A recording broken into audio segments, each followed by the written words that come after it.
Assalamualaikum warahmatullahi wabarakatuh. Kembali bertemu di pertemuan mata kuliah biologi dengan Bu Laila.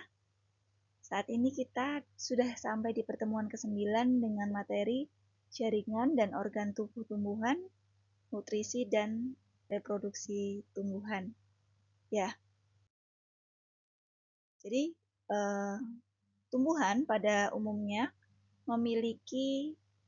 pada tumbuhan tingkat tinggi memiliki organ utama yaitu akar, batang, dan daun. Nah,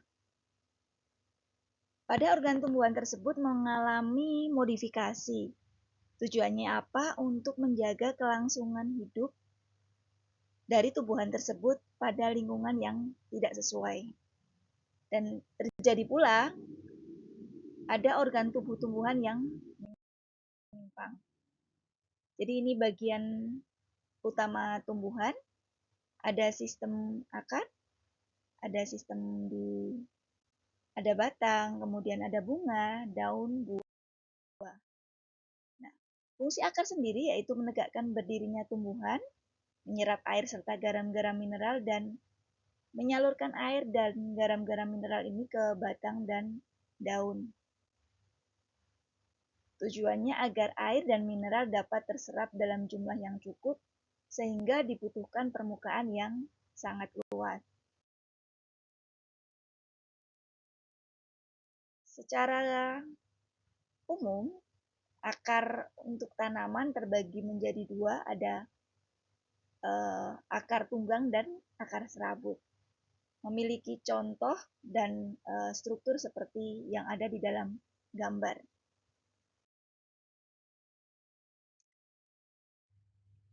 Pada tanaman monokotil, akarnya biasanya pendek-pendek umurnya. Dan pada tempat tumbuhnya, akar primer ini akan tumbuh banyak sekali dan disebut namanya akar adventif.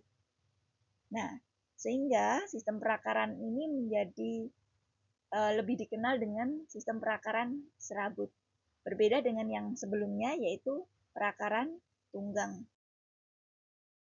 Untuk batang, batang sendiri mempunyai fungsi untuk membentuk dan menyangga daun.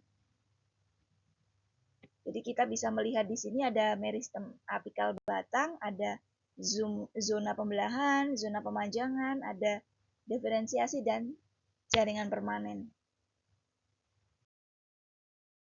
Untuk daun kita seringkali melihat daun tanaman memiliki bentuk yang berbeda-beda. Ada yang bergerigi, ada yang oval, ada yang berbentuk menjari, begitu ya.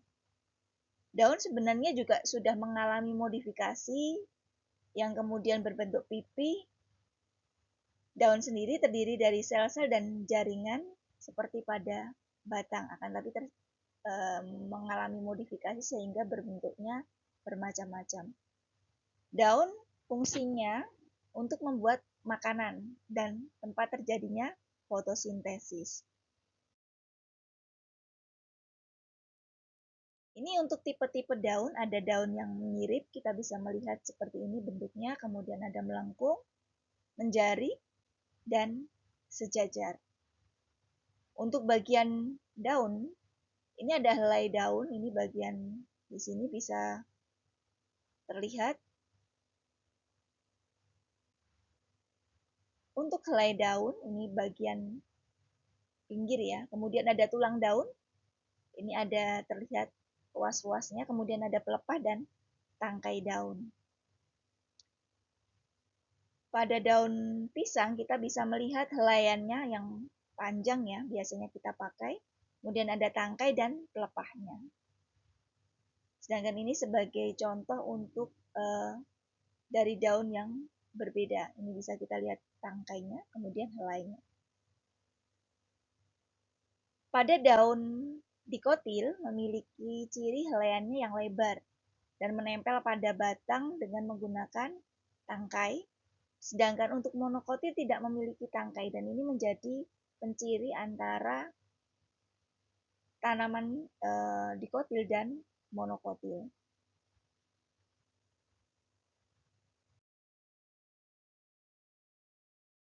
Kita juga bisa melihat dari daun ada daun majemuk dan daun tunggal.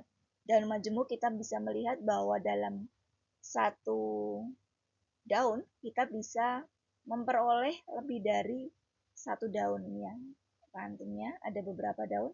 Sedangkan untuk daun tunggal kita bisa melihat hanya satu daun saja. Bila daun hanya mempunyai satu helai daun pada tangkainya disebut daun tunggal, seperti daun pada mangga contohnya. Dan pada pohon turi kita bisa melihat contoh daun majemuk.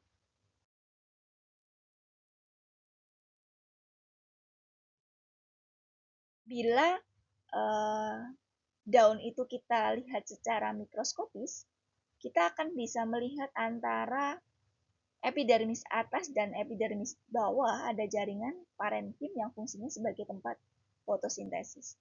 Tadi kita sudah menyebutkan bahwa fotosintesis terjadi di daun dan ada rongga-rongga udara juga, teman-teman. Ada rongga-rongga udara yang fungsinya untuk meningkatkan pengambilan karbon dioksida dan mengeluarkan oksigen pada waktu proses fotosintesis. Pada daun juga ada jaringan pembuluh dan banyak juga stomata atau mulut daun. Nah, bagian lain dari tanaman ada bunga, buah, dan biji. Bunga merupakan alat reproduksi seksual atau generatif yang menghasilkan biji dan akhirnya dari biji diperoleh tumbuhan baru. Bagian bunga, ini kita mengenal ada kepala sari, benang sari, kepala putih ini, tangkai putih, bakal buah, ada dasar bunga, bakal biji, daun pelindung, dan yang besar di sini ada mahkota.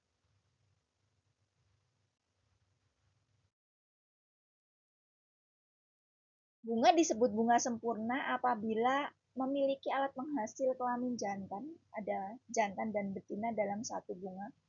Sebaliknya, tidak sempurna bila dalam satu bunga tidak memiliki kedua alat kelamin tersebut. Ini proses terjadinya penyerbukan, yaitu jatuhnya serbuk sari ke kepala putik dan berlangsung proses pembuahan antara sperma dengan telur. Ini bisa dilihat untuk proses terjadinya penyerbukan. Teman-teman bisa klik ini di link YouTube yang sudah saya berikan. Itu akan mempermudah teman-teman dalam memahami proses penyerbukan. Nah, pada proses penyerbukan dikenal ada namanya penyerbukan sendiri atau autogami, berasal dari bunga itu sendiri, jadi bunga sempurna. Sedangkan penyerbukan silang, serbuk sari yang menempel pada kepala putik berasal dari bunga tumbuhan lain karena tidak sempurna. Penyerbukan tetangga, bunga lain tapi masih pada tumbuhan yang sama. Sedangkan penyerbukan bastar atau hibridogami, serbuk sari menempel pada kepala putik yang berasal dari bunga pada tumbuhan lain yang berbeda jenis. Setidaknya memiliki satu sifat yang berbeda, jadi tanamannya tumbuhan lain berbeda jenis.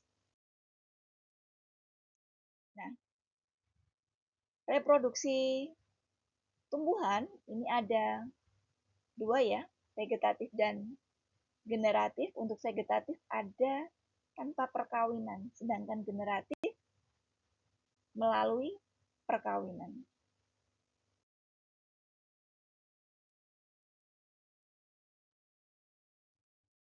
Pada proses fotosintesis yang hanya terjadi pada tanaman, itu merupakan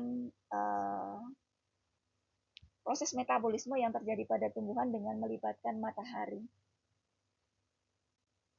Unsur hara yang dibutuhkan oleh tanaman ada makroelemen dan mikroelemen. Ya, seperti namanya, makro dibutuhkan dalam jumlah banyak, sedangkan mikro dalam jumlah sedikit.